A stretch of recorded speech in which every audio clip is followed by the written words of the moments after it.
I'm back with my recap and review for this week's episode of Kandi and the Gang. This is still season 1, episode 2. Didn't get the title. Sorry. But yeah, this is definitely still a show that I'm liking a whole lot. So let's get into the review, shall we? As you know, my name is still Janice or Barb, whatever you prefer to call me. Just do not call me Janice or Barbara. So let's get right into the video, shall we? All right, so this episode, we started off with meeting Patrick. Patrick is Kandi's younger cousin / godson, and he actually lives with Melvin, who is the kitchen manager that we met briefly, I think last week, but we do get a little bit more background of those two individuals. They live together in an apartment literally on the other side of OLG, like OLG parking lot, their apartments. So of course, there's no reason why you should ever be late, of course. But they live together. They're obviously both cousins as well because their mother and father are brother and sister, and those are Aunt Bertha's children. So that's how everyone is related.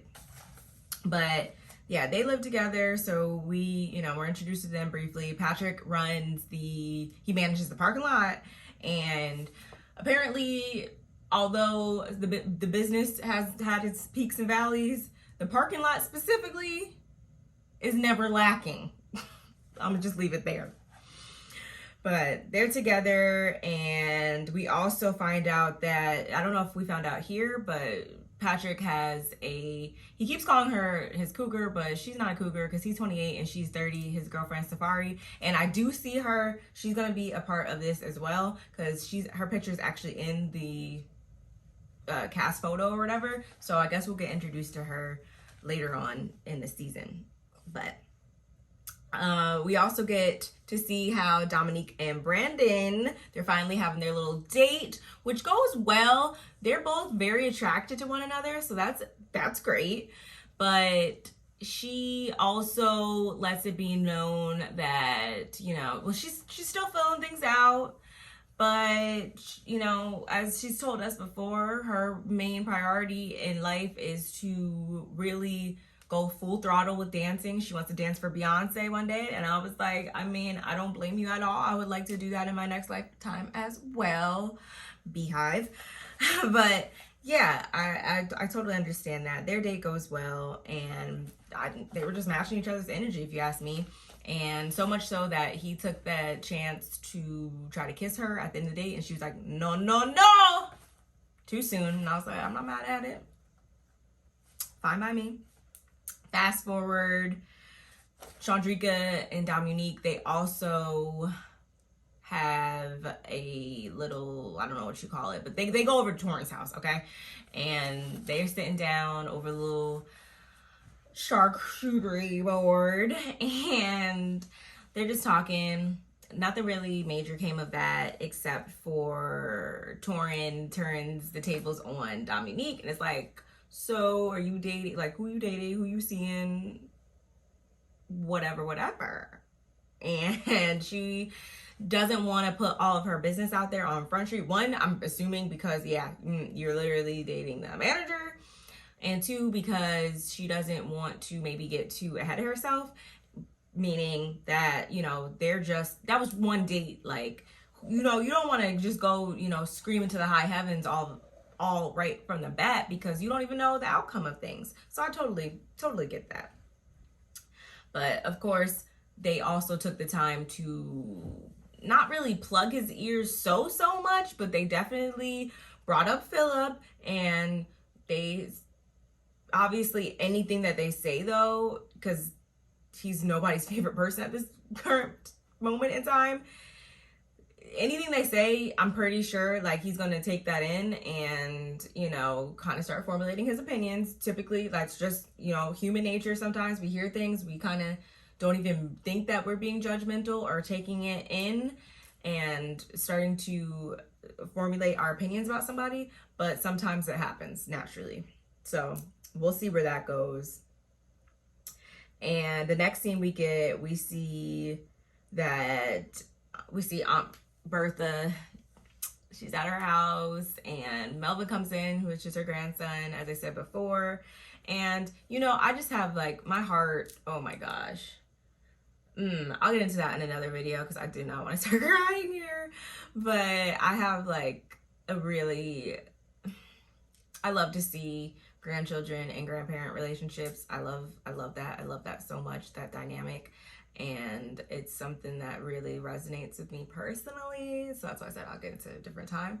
But I loved it. And he is also all the Aunt Joyce or Mama Joyce, Aunt Nora, Aunt Bertha, they all love him. Everyone pretty much like loves him, except for Todd. He, not saying he doesn't love him, but he apparently be like riding him super hard or whatever, or saying that Candy's like too like soft with him or whatever. And I'm just like, I mean, I don't know. I'm not in their family, so I can't pass any judgment or say who's right or wrong in that situation. But I also found it funny too, like when they did the recap or flashback, I never even like put two and two together that Melvin was also the cousin that Kandi brought in to speak to Phaedra when back on Real Housewives of Atlanta, back in the day when Apollo was when he was about to go to jail, and he brought him in because Phaedra, this is not going on a tangent here, but this is when she was, I guess, trying to debate if she was going to bring the kids to see Apollo in jail, and Kandi, like, I guess I don't remember verbatim, but she had a difference in opinion, so that's when she brought in Melvin to share his relationship with his father, I believe, who I guess is that, I don't remember if his mom or his dad is the one who is Aunt Bertha's child. I'm pretty sure it is his dad, so anyway, I just thought that. I was like, oh my God, that was him. Wow, he's like grown. He's like a grown man now. Like, that's crazy. Anyway, moving on. Kandi also, we found out that she put him through culinary school, which is, I think that's awesome to be able to do those things for your family. And going back, Patrick actually, he did say something along the lines of like, he wants to be, not the next Kandi, but he wants to be the next, like, being able to do those great things and being the next super successful one in the family, I think is what he was getting at. And I'm like, that's awesome. I'm all here for it. So moving on, we briefly, while they're there, I believe it was it Kandi? Yeah, Kandi and Todd, they FaceTime Aunt Bertha and Melvin, and she shares that Kim, who is also Aunt Bertha's daughter, she used to be the manager at OLG because, as we know, they've had about 50 million managers in the past 5 years, and she was one of them. And she's apparently still in the outs with the family, but Kandi wants to sit down with all of the OLG ladies and discuss what happened and kind of mend that whole family relationship right there. So we'll get into that in just a little bit. But back at OLG, we see that we also get this little 5-second clip where, you know, Mama Joyce and Aunt Nora, they caught wind of apparently how Kandi wants to sit down with them and Kim and everybody, and they're not here for it. So I already knew at this moment in time, I was like, oh, there's gonna be some stuff. It's gonna be some stuff. We'll see. But meanwhile, we get Brian. It's his first day. He's on the job. He is back in OLG, ready to get these meals served and these people seated and all that good stuff. And before he could even do that, whatever, he's, you know, ready to work, whatever, Philip is like, okay, I'm gonna show you to your section. And he's like, oh, okay, well, I usually do, you know, upstairs and downstairs because there's 2 dining areas. And he's like, okay, that's cool, but I'm gonna show you your section. And I'm like, oh boy, total opposites. If there could be 2 opposites on the show, it is definitely them. But I guess Philip also heard that Brian likes to do what he likes to do. And he also knows that he can, I guess, get a little sidetracked or whatever. So he's trying to like scale him back in and show him like, okay, this is what I need you to be doing. I don't care what you were doing before. This is what I need you doing now. So only be concerned with that. Otherwise we're gonna have problems. And we see Ryan is just like on like a free spirit. He has a huge personality, which I love. So we'll see how that unfolds. But as far as this episode goes, Brian is definitely my type of server. He can, here's all the tips. Like, here's all of my money. Because he definitely makes people feel welcome, I would say. And he does his job. I hate when I have a server that like seems like they don't want to do their job or are just not like welcoming at all and just don't make you feel welcome. I don't like that, and Brian's the total opposite of that. So if y'all got I'm not saying the only good thing going for you guys down there at the LLG, but if you have one of the main contributors for me right now that I'm like, okay, I could get with it, is on behalf of Brian. But he also does share that during COVID, he really started to see how his drinking and alcohol usage was getting the best of him, so much so that, he was in some really dark times. And I'm glad that he has persevered through that. And as a result, he is not, because in the first episode, we were introduced to him as the ex-bartender, but now he's come back as a server. So I was like, that's weird. But it's because, this is probably what's the best position for him right now in his sobriety. And I'm totally think that's a great thing. And he's got all of my respect for that. He also has this phrase, hold your mule, that I've never heard before. But that's fine. So anyway, Chandrika takes the time to invite Brian out with, but the majority of the rest of the staff, because, everyone's coming back into the fold, and, why not, let's go out, talk, have a drink, whatever. And while she's inviting Brian out, Philip is kind of right there, and he's like, you guys going out? You guys talking about going out or whatever? Brandon's also there too, and he's like, I'm down. I'm just like, gosh, here we go. But Philip's whole thing, and I understand it, but my perspective, and I'll do another, if you guys want me to, I'll do another video on this too, about fraternization, work, personal and professional relationships, all that stuff, because I have a very specific opinion on that as well, because from a personal standpoint.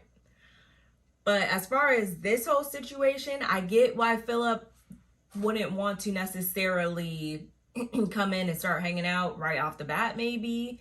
But as far as long term, I don't see why there's anything wrong with having just like work functions outside of the job. That's definitely like, or maybe you guys could use some team building exercises and stuff like you see like on other shows and stuff like that, when they go out and do team building exercises or whatever, try to like, help with communication and build relationships and stuff like that. Because camaraderie is a great thing that can definitely benefit, I think, a place such as OLG.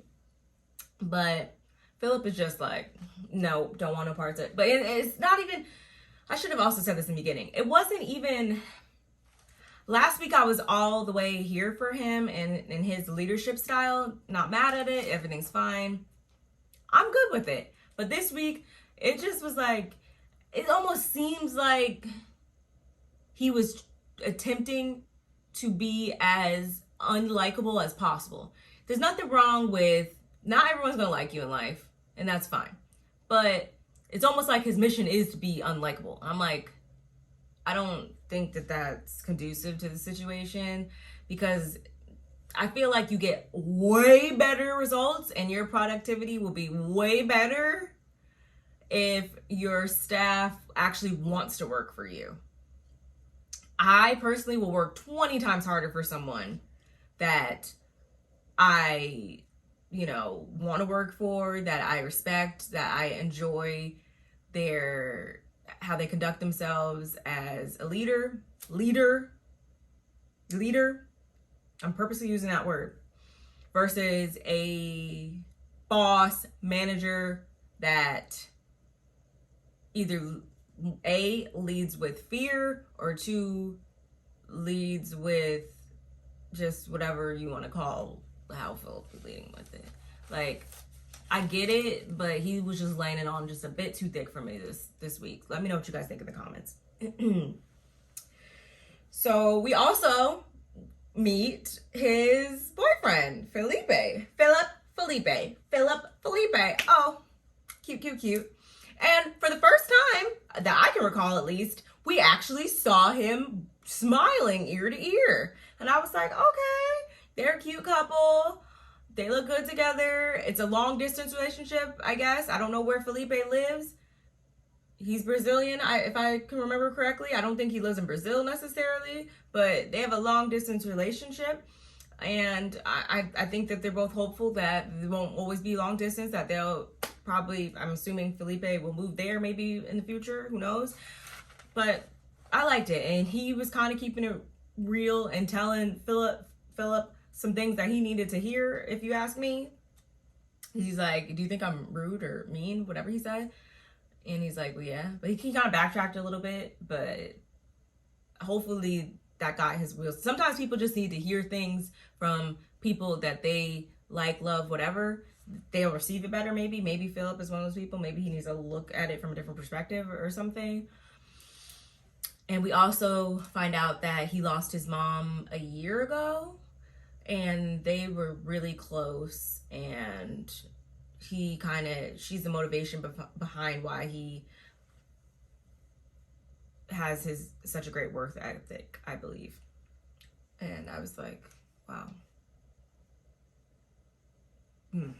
Losing a parent, I'm sure, is like never an easy thing, and I hope he's able to continue to navigate through that and as healthy as possible and whatnot. Meanwhile, the whole group is meeting up.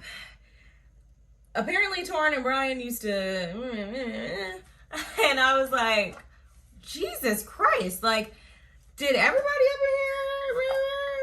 Because that's just what we're seeing left and right. Because we also find out that Chandrika and Patrick used to have a little something, but he wasn't as advanced as she would like him to be, I guess, in certain departments. So that just didn't work. But I'm like, okay.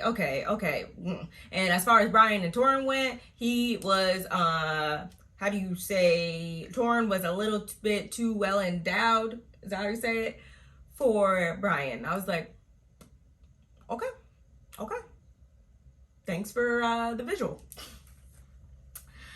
But the whole big thing with this whole gathering was that, mind you, Patrick was the only family member there. And I get that you kind of just want to be able to vent to your coworkers and stuff like that, but you do need to be mindful of your audience always. And I say that because Chandrika decided to share that she only makes $12 an hour, and she's clearly not happy about that. And I guess Patrick, and I'm sorry, but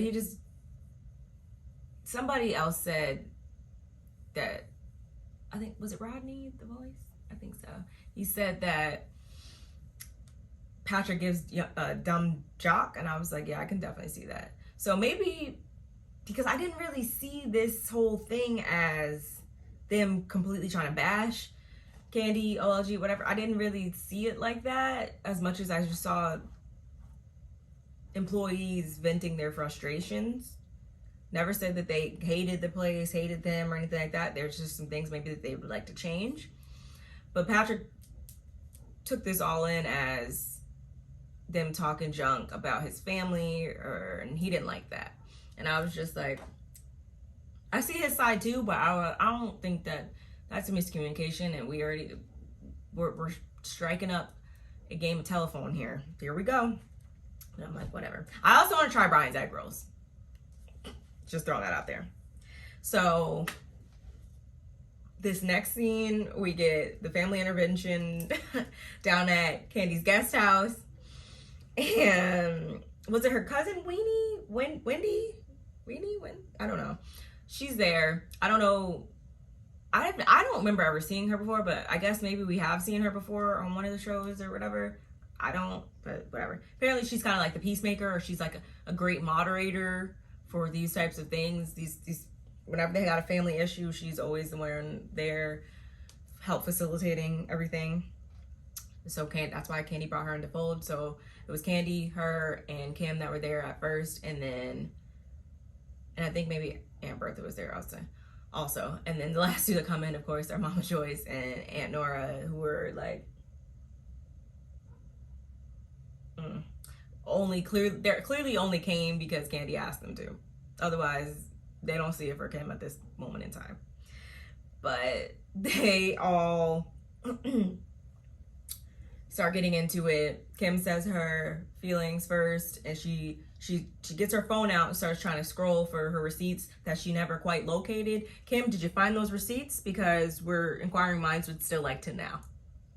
I don't think she did, though. Sorry if you hear my neighbor's dog. Just consistently barking. Anyway, y'all, I'm sorry.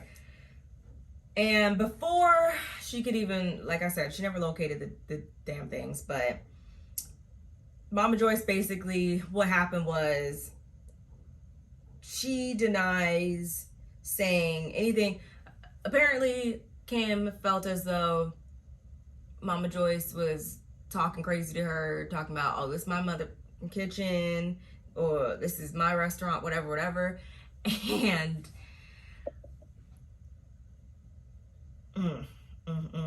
she denied, Mama Joyce denies saying that, but I'm like, that totally sounds like something you would say. I'm sorry, it does. And Kim was also, she was upset about that. And then Mama Joyce's whole thing was also that when she tried to leave, apparently, when Kim tried to leave, she was like, okay, I'm out, who's coming with me?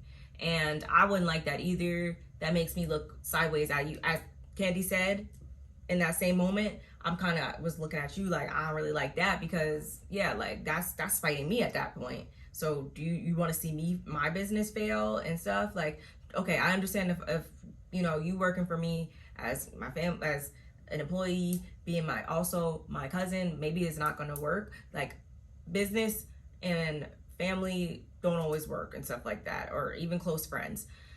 So that's fine, but at that point, you could have just stepped away by yourself. You didn't need to try to take anybody with you to only further drag down the business. Like, that wasn't cool. So I understand that. And where Aunt Nora comes in at is that she basically just was co-signing off of what Mama Joyce was saying, and she wasn't even actually there. And that's when I was like, okay, I get it. You know, we are sisters.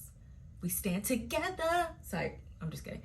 But what I don't understand is like, okay, I'm sorry, but you weren't even there, so you can't really, you know, you can't really. But I get it. Anyway, so Mama Joyce, she said she was just cursing, but not at anyone in particular, blah, blah. And Aunt Nora, she was over it at that point. So she jumps up, she ready to whoop on Kim. Kim kind of jumps up too, like, well, come on, let's go. And they're just like, okay. Can we just need to move on from this. Aunt Bertha says her piece or whatever, and it kind of gets things more calmed back down. And I think they'll be able to move forward maybe, but they're not at the point yet that they're going to be hugging, because Aunt Bertha was like, okay, hug it out. And like, no. That's too far. But they do all continue on a new chapter with things by culminating the situation with fried chicken.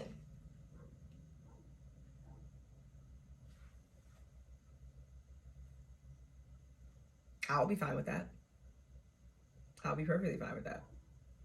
So they can break bread, and hopefully that'll be the peace offering that they need. Fast forward, we get this little clip of Kandi at OLG talking to Patrick, and this is when he kind of discloses the whole $12 an hour Chandrika thing. And Kandi's like, well, she don't even come to work half the time, so how's she complaining about any type of wages? And I'm like, okay, so she don't come to work, and when she does, she has an attitude. Why does she still work here? I don't understand, but whatever. And I'm like, why are you over there singing like a canary? Like, okay, Benedict Arnold, like, come on now. Whatever. Now Chandrika is probably on Kandi's radar.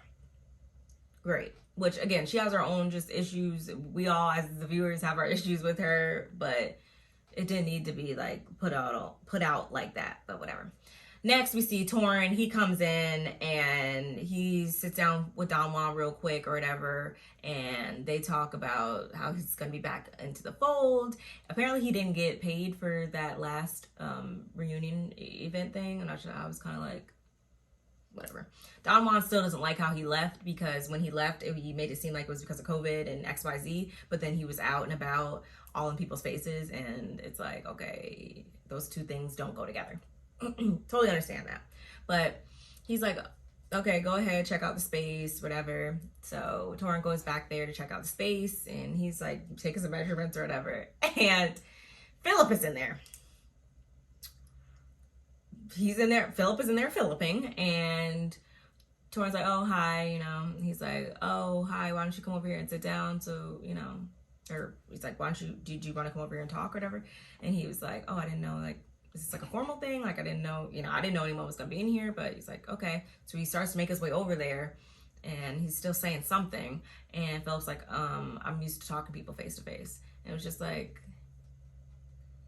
I get it, because I hate that too. Like, I hate when my husband, like, I'm trying to tell him something, and he's like over there. I'm like,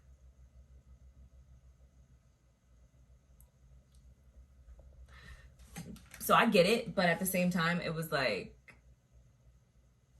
again, Philip was Philipping. So they sit down, and I think they're just going to be a great match for each other, because Torrin was not having it. He was not having it at all, and Philip wasn't having it at all either. So they were just bumping.